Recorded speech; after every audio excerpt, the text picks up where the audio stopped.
Yes, it's working. Hello guys, and welcome back to the Crystalina Perspective, and welcome to Mental Health Mondays inside of my borderline personality brain, or mind, or head, or whatever terminology you want to use. So in today's video, we're going to talk about how I spent a week and a half in a mental health hospital and my experience with that. So if you are interested in watching this video, stay tuned.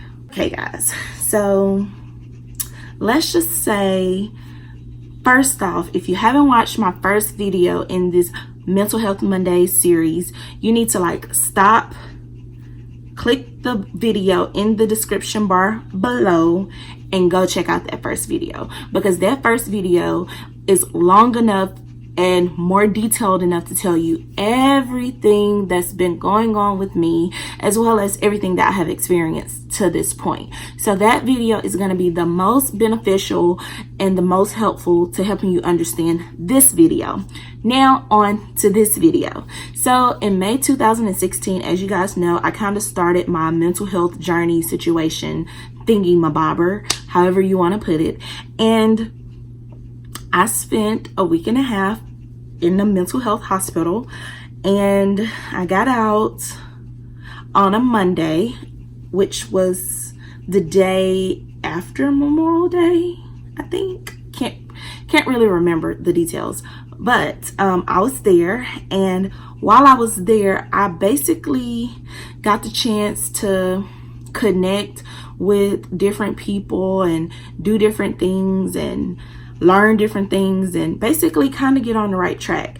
I even have a binder full of things that I kind of refer back to. So basically how it works is something goes on in your life.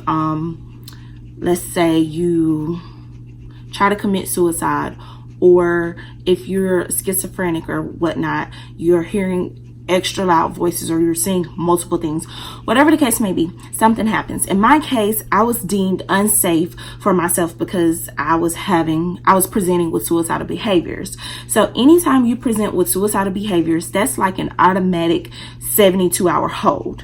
Note, I said 72 hours. Also note, I was in there for a week and a half. So we're going to get into that. But basically, you present to the admissions desk, and I didn't go to a regular hospital because, as I told you guys, which is why it's important that you watch my previous video, I was already in an outpatient program seeking help at the time. So therefore, I basically was on the pathway to getting the help that I needed. I just wasn't utilizing the help that I had at the time to be effective.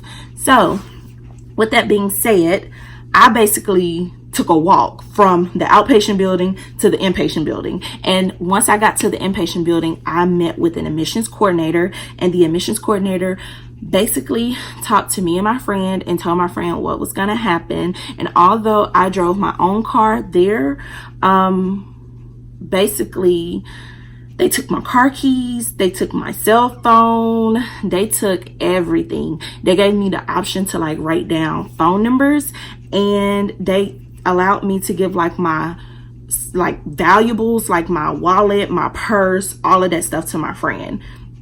And they told my friend, hey, she's gonna need a few days worth of clothes, some toiletries. However, don't bring her anything sharp, none of that. It was all the way down to the point to where they were strict about what type of brushes that you brought to the facility.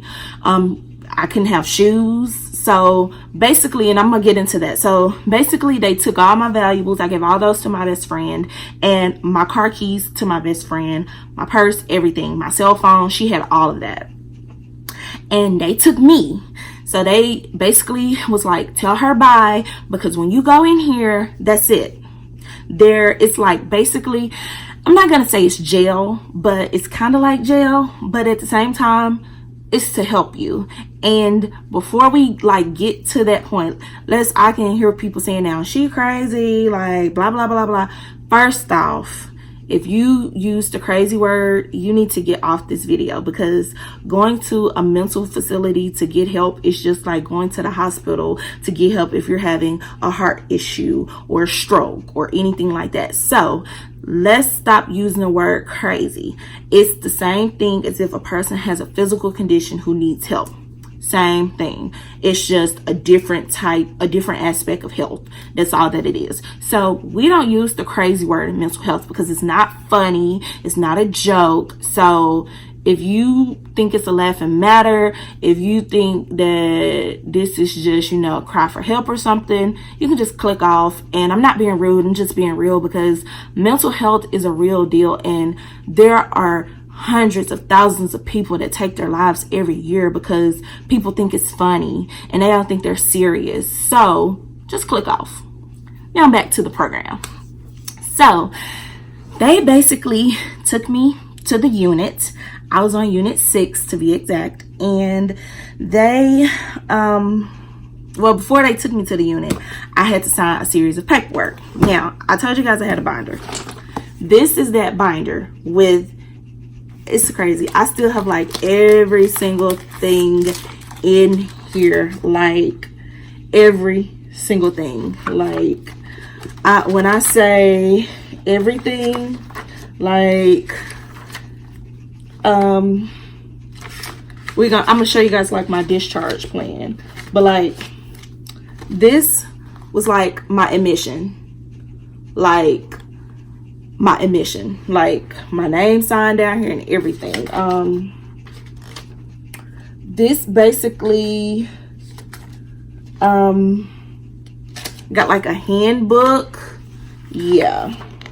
patient handbook about my stay, respect privacy rights, like it's crazy. Consent for admission, like you guys, this isn't a joke. Financial agreement, like seriously.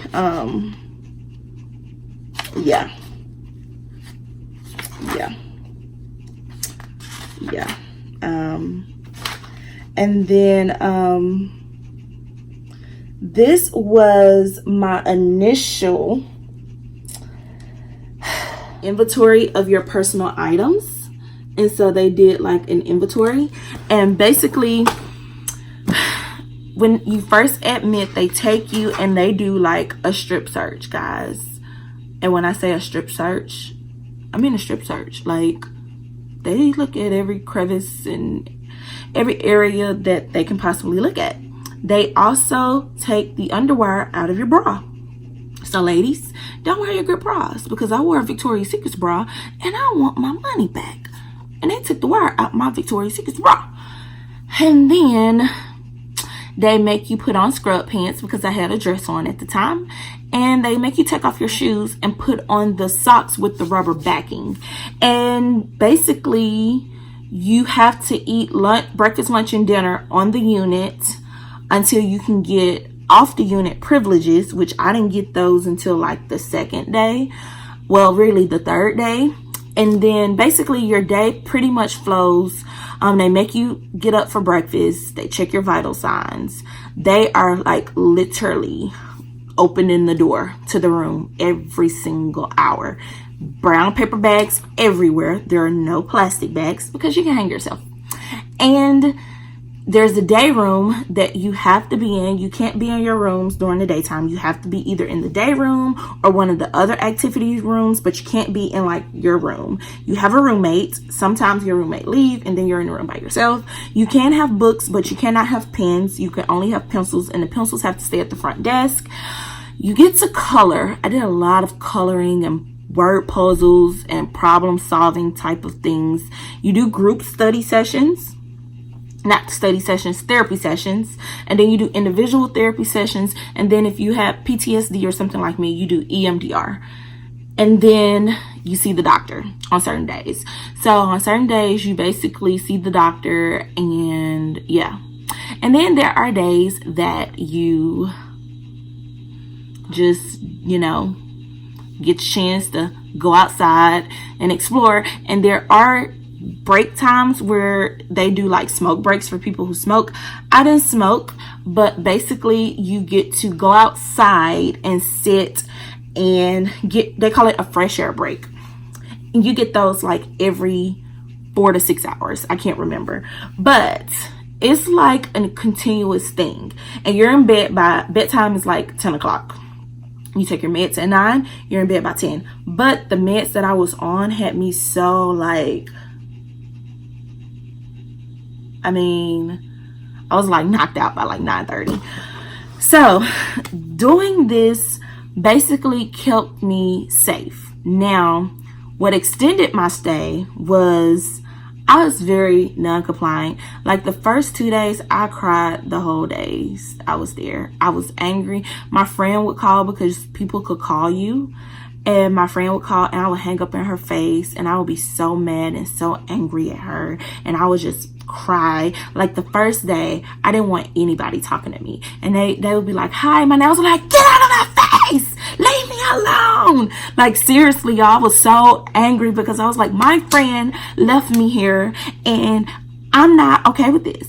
And she is wrong to do this to me. And it's just, I thought it sucked, but it was just so horrible. And I didn't understand that she was also protecting me from myself.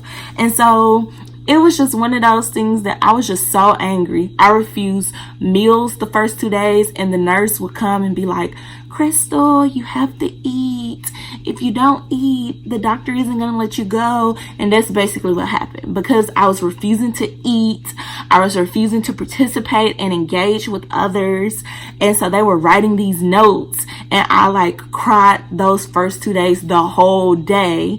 They were like, she's severely depressed. She cannot leave. And so my doctor was like, I'm extending your stay. And I was livid with her, like livid. Y'all don't understand. I was mad as heck at that doctor. I was looking at her like, you get to go home. I'm stuck here. I want to go to my apartment. She didn't care. She was like, I am writing you for 4 more days in here. And then after that 4th day, I'm writing you for 3 more. Would you stop writing me for days, please, ma'am? So eventually I got with the program and I realized that this program wasn't placed there to hurt me. It was to help. And so I did start participating. I started meeting people and start engaging with people and laughing and talking and understanding everybody's experiences and learning that people's mental health and issues in their life is what caused them to have these mental health breaks and is what caused them to have these issues. It wasn't that they're crazy or they're just insane. It was that life happened to them. And unfortunately, life happens to a lot of us and we don't say nothing. We're scared. We sit there in the corner. We let this stuff drive us crazy. And then sometimes it drives us so crazy. We never do what we want to do. We never go where we want to go. And 5, 10, 15 years later, we look up and we're in the same spot that we've been in 5 years ago. So my challenge to you is, true life, I was in a mental health hospital for a week and a half, and look at me now. I'm doing fine. I'm mentally stable. Don't get me wrong. I still have my mood swings. I'm still learning how to feel every emotion. I'm learning how to deal with every emotion. But it is a process, and I'm learning to understand that not being okay is okay. What isn't okay is not asking for help. It is important that I ask for help when I'm mentally not okay. This binder is full of coping skills. Like, guys, when I left the hospital, we came up with a plan for me to receive psychiatric services, to receive therapy, to do everything that I could to just get help. For example, I'm going to show you guys some of the things that I did while I was in the mental hospital. I learned how to cope with stress.